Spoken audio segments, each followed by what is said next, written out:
வானத்தை போல சீரியலில் நம்ம பொன்னி வந்து துளசியையும் சின்ராசையும் பழி வாங்கணும் அப்படிங்கிற எண்ணத்தில் இருக்காங்க. இப்போது அவங்கள ஜெயிலில் போட்ட காரணத்தினால அவங்க வந்து ரொம்ப வன்மத்தெல்லாம் வந்துட்டு அண்ணன் தங்கச்சிங்கிற உறவை நான் உடச்சி காட்டுறேன், நான் வெளியே போனால் அவங்களாம் உண்டு இல்லைன்னு பண்ணிடுவேன், அவங்க நிம்மதியாகவே வாழ விட மாட்டேன், இப்போதைக்கு அவங்க நிம்மதியாக வாழட்டும், வெளியே போனோம்னா அவங்க நிம்மதியை கெடுப்பேன், கண்டிப்பாக நான் கெடுப்பேன் அப்படின்னு பொன்னி பயங்கரமாக பேசிக்கிட்டு இருக்காங்க.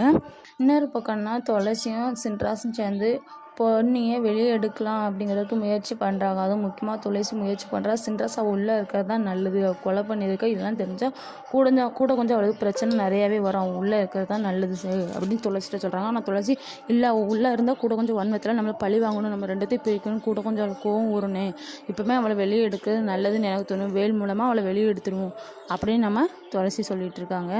நம்ம பொன்னிக்கே தெரியாது அவள் வந்து சரவணா கொன்னுட்டா அப்படிங்கிறது, தள்ளி விட்டுட்டு போயிடுவா. ஆனால் நம்ம அந்த இடத்துக்கு நம்ம சின்ராஸ் போவார் இல்லையா, அவர் தான் பார்க்குறாரு, அவன் செத்து கிடக்குறான்.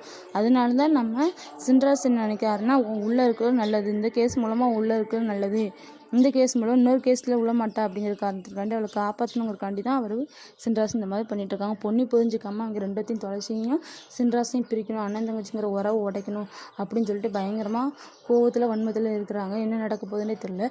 வானத்தை போல சீரியல் யாருக்கெல்லாம் பிடிக்குமோ அவங்களாம் தயவுசெய்து லைக் அண்ட் கமெண்ட் பண்ணுங்கள் ஃப்ரெண்ட்ஸ்.